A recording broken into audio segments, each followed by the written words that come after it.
Yo, people, it's your boy CB1 Millie, Standards FC final boss, make Chelsea great again, president. I'm back again with another one. This type of video is very different. Usually, I do match reactions and stuff, but over time, I'm gonna try to start switching it up.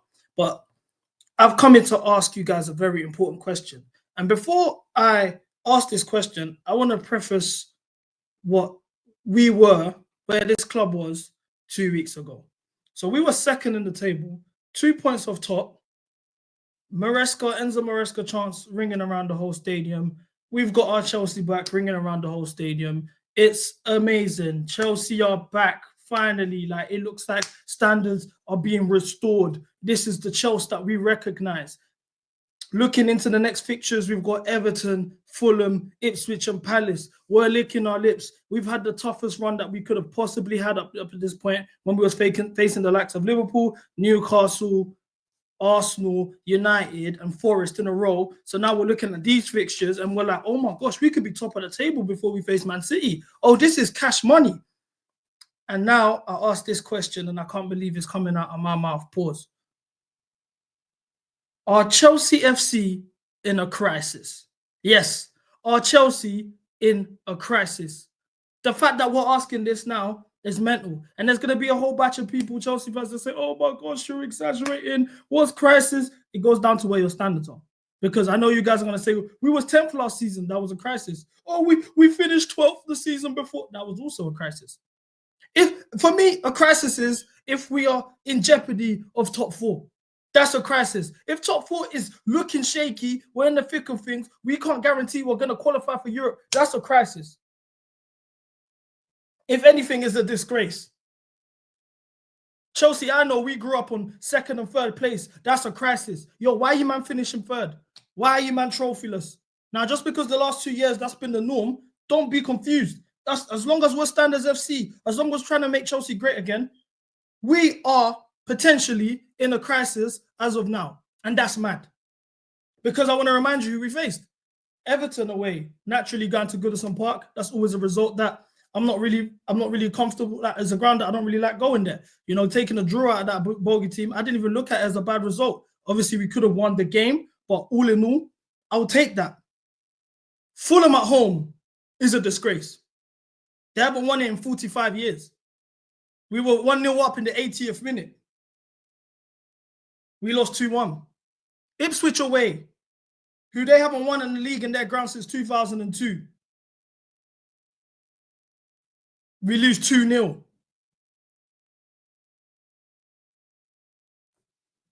Crystal Palace now, away, who Arsenal beat 5-1 there, mind you, who majority of our fan base, if you used to talk to them, you would say, we've got a better squad than Arsenal. Oh, Maresca's better than Arteta. Oh, Palmer's better than Saka. Oh, Colwell's better than Gabriel. All of this talk, they won their 5-1. In Crystal Palace terms, they've done the double against us. Draw at home, draw away. They'll take that any day of the week. So now I'm asking the question now. Are we in a crisis? Because I want to remind you guys that Newcastle are a point behind us. Manchester City, the worst Manchester City in 10 years. Oh my gosh, they haven't won a game in 6,000 games. Like, all of this talk, they're 3 points behind us. So then now it gets real dicey. This is when you start to see different things now, because we face Man City as well in 2 weeks. We've got Bournemouth coming up, a game that we just about left with a wing. And Bournemouth it's not even just about, we are bad because we just about left with a team. No, they're a top team. They are a top team. We struggled to beat them. We left with a win. City didn't. Arsenal didn't. So they're not a joke of an opponent. Now, the last 10 games of our season, because right now I'm providing facts, then we can go to breaking down, are we in a crisis? What's the cause for why this dip of form has happened? Why are we winless in 4 games? What can we do to fix this? But right now I want to provide the facts. The last 10 games we have in the league, we're going to face Nottingham Forest last day. We've got Liverpool, we've got United, we've got Everton, we've got Arsenal, we've got Spurs. This is all off the top of my head, mind you. Anyway, within them 10 games, We have only beaten 2, I repeat, 2 of those teams this season. So out of 10 games, 8 of the teams that we're facing in our last 10 games, we haven't beaten all season. This is meant to be our easiest spell of the season. Everyone was licking their lips, and everyone's going to run to me and say, oh, CP, you can't talk. You're Mr. Standards. You got carried away. You're talking the title race. Oh, we knew. Maresca told us we weren't in the title race. Oh, the players said they weren't in the title race. Now, if us not being in the title race is one thing. If we was to lose the title, we was meant to bow out of the title race within the last 10 games that I just mentioned, I can say, you know what, fair enough. We jumped the gun. Nobody in the fan base, I don't care how they try gaslight it, how they're going to try and dress it up. Nobody in the fan base expected our season to go to shit against Ipswich, Everton, Fulham, and Crystal Palace. You're fucking lying if you said that. You're lying if you think that. No, but it's the thing. There's a toxic positivity crew that will spin everything. Oh, we knew we weren't ready to win the league. All right, so you knew we weren't capable of beating Ipswich or Fulham. The fact that we've scored 2 goals in this whole run in 4 games. We've scored 2 goals, the best attack in the league, best depth in the league. Our manager can't do subs. So now I'm going to ask the question, who is at fault for these 4 games? Because a lot of people are saying different things, especially off the back of the Palace game. A lot of people are pointing fingers in certain places, and I want to actually understand. So I'm going to provide 3 different arguments of who could potentially be at fault, and I'll let you guys know. So the first argument is on the manager. So as you guys know, against Fulham, even at Everton, let's start with Everton. So against Everton, a lot of people were critical of Maresca in terms of making changes. You know, the likes of João Felix not coming up at the bench in terms of against a low block. You know, the fact that Noni was benched, all sorts of things. Nkunku's not coming off. Goo's not getting minutes for Jackson, even though he scored a hat-trick.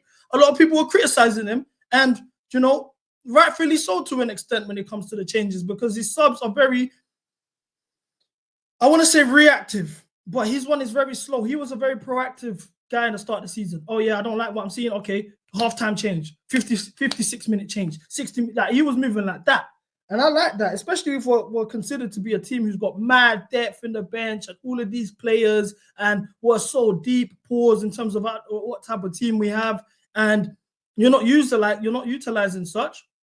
Do you know the Nkunku Jackson sub that we come to expect every single time, especially when they come so late in the games? It's very reminiscent of Mauricio Sarri's Barkley for Kovacic sub in the 60th minute when we know it's coming. It isn't changing much, but this is just the sub we do when we're struggling to break a team down. And it's something that we're seeing again this season. So he got a lot of criticism for that one. Now, Fulham, we was 1-0 up in the 80th minute. Mind you, I just want to remind you the Everton game, we didn't score a goal. Fulham, we were 1-0 up in the 80th minute. The goal came from individual brilliance from Cole Palmer. I don't think this was a systematic goal. I just think Palmer picked up the ball, did what he had to do, and we scored a goal. Mind you, it's a goal, I don't care. I'm not looking at goals and thinking, oh, this wasn't the system. It was a great goal. I'll take that. 1-0 up. We're at the bridge, man. We haven't lost to this team at the bridge in 45 years. We're starting to be under a lot of pressure. 80th minute comes. The first sub of the game was Jackson for Nkunku. Mind you, we're winning 1-0. We're not chasing the game. We don't need a goal. It's not like the Bournemouth game where it was 0-0 and we're under pressure. We need a goal to get a win. It was 1-0. Subbed on us an attacker. Game goes to shit. We lose 2-1. Okay. Ipswich now.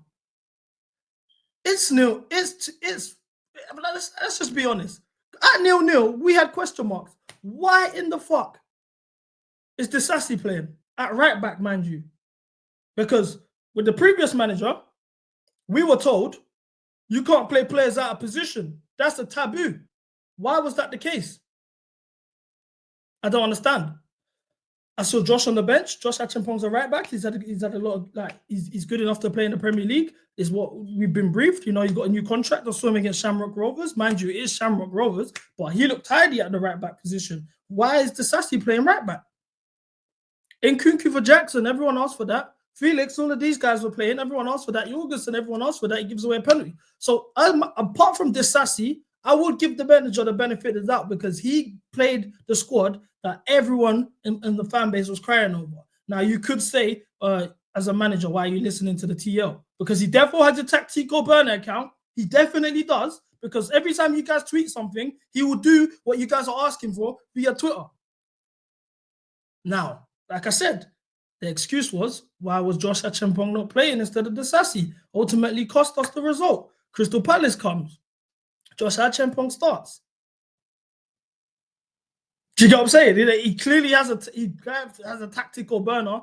He probably actually gets bare likes. I'm even suspecting that it might be invert the wing or invert the thing, whatever his name is. I think that's Maresca's Twitter burner. But we'll get to that another day.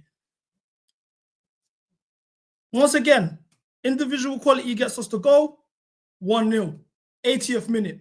No subs. First sub of the game, Mark Gu for Jackson. We have 4 defenders in the bench. Vega, Reece James, Tosin, and Disasi. 4 defenders on the bench. And the only sub you do up until the 80th minute is Jackson for Mark Gu. And I know a lot of people will say to me, oh, but it's the players. Because let's now go back to the next point. Option 1 is the manager. Option 2, the players. Jackson could have got a goal against Everton. He didn't. Jackson could have got goals against Crystal Palace. He didn't. Both of those goals, both games, if he gets goals, is 6 points. Mind you, I just want to remind you, we got 2 points out of a possible 12. That's 6 points. Completely different circumstances. So I will hold him accountable in that sense. Disasi, he's playing out of position, mind you, but what the fuck? Cole Palmer against Crystal Palace for the goal. What the fuck? I've heard another one, which I won't even count as a possibility because we're not Arsenal fans, is, oh, the referees. Oh, the refs. We should have got a penalty against Everton. We should have got that one a penalty against Ipswich. Oh, we should have got a penalty against Palace. Oh, no, what's going on? The refs just hate us. Have some self-pride with Chelsea. Like, we know what it is. We've always had this war with referees. We've always managed to win. So don't now start sounding like Arsenal fans and crying about refs. Do you know what I'm saying? Refs ain't the reason Jackson didn't bury the goals. Refs ain't the reason that our manager subbed on a striker instead of defenders to see out a win. And then before everyone says, this is our philosophy, we never do this. We've done it against Newcastle and we had 2 goal line clearances from Reece James. You're telling me Reece James can't do 10 minutes. He's been on the bench the last 3 games. So refs ain't responsible for that. Refs didn't trip up Cole Palmer and take the ball off him. So I don't want to hear refs. I don't. I'll be honest. So my third option of who's to blame for this potential crisis, in my opinion, this is where I stand strongly on. Lawrence Stewart and Wyn Stanley. We wouldn't be in this mess if we didn't have Prawn Stanley and Lawrence Stewart at the helm. Because the issues that we have in this January window is the same issues we had going into the summer window. I want to remind you, they said this was a 4-window plan and we'll be ready to compete. The 4th window just ended. Why are we not ready to compete? Why are we being briefed that we're not in the title race and we're not ready and all of these type of things? Because you guys ended the summer transfer window with no striker, even though we needed one. No centre-back, even though we needed one. No keeper, even though we needed one. No holding midfielder. Do you know what I'm saying? Like, look at this. We're relying on Lavia and Fofana and Reece James to hold things down. We know what it was. We had Jackson as our only striker. Of course, he even did decent start of the season, but of course he's going to play he's got a rough patch that now he has to play through. We're bringing off Mark Gu off the bench as our other striking option. They've said Nkunku's not a 9. We're having the same conversations we had last season. Oh, bring back Casadei from loan. Oh, bring back Andre. He's not getting minutes. That was last year. Oh, bring back Andre from loan. Bring back Ogochukwu. He's not getting minutes. Wake the fuck up, man. Wake up and realize these guys have got us in a fever dream. Oh, Sanchez and Petrovic. Oh, I'd rather Petrovic. Oh, I'd rather Sanchez. Now this year, Jorgensen and Sanchez. Well, I'd rather Jorgensen. I'd rather Sanchez. Brother, get a real goalkeeper. This ain't a problem. Gu and Broja are the same thing. Everything you man used to say for Gu, you're saying for Gu right now, you man was saying for Broja last season. Wake the fuck up. We're going to continue to be in this mess until these guys are sporting directors. The only difference now is there ain't really a difference. I was about to lie to you guys. There ain't really a difference. The difference really was that Fofana was fit, Lavia was fit, Reece James, we had him for a couple games, and then Kunku's been fit for the season. Before you guys say Kunku shit, he got us 3 points against Bournemouth. You guys weren't saying any shit when you were celebrating that goal. So ultimately, that's really the difference, because now these guys have dropped off or gotten injured again. We're having the same issues that we had previously. Wake up, man. Wake up. Now, do I think we're in a crisis? I wouldn't go as far as to say crisis, but I am worried. I have question marks on the manager. His in-game management has been piss poor for a month. I've got question marks there. The fitness of these players is what it is. Are the directors going to bring in a midfielder? Because we need to recall Andre. I didn't recall both Andre and Hugo Chukwu, because I know they ain't bringing a centre mid in January, and because we need midfield depth. Enzo and Caicedo are literally running up and down the pitch. They ain't got no legs. We ain't got no other midfield option. From time Lavia got injured, everything went to shit. Because now we're back to Caicedo defending by himself. The system only works with someone like Lavia. Bring back Hugo or bring back Andre or bring back both. We need a centre-back, bro. Josh, quality performance. I actually really like your performance. I think you have the capabilities to be a top player. But am I going to rely on you? No. Because one thing about me, if you're old enough to be on the pitch, you're old enough to get cooked. I don't want to have to cook you in situations and you didn't do well and everyone says, he's young. What do you mean? No, just bring an experienced centre-back so we avoid these problems. Sanchez has been decent. Bring me a top goalkeeper. Jackson, you've done well this season. Bring me another profile of a 9 that you don't have to play through bad form. Now, if they don't get a striker at the very least this January, we are fucked. That's the truth. So hold these directors accountable. Let's restore the standards that are meant to be at the club. Anyway, make Chelsea great again. Click, click, click. Bow. CB's out, man. Mad thing, bro. Bring Chelsea back. Make Chelsea great again. Bow.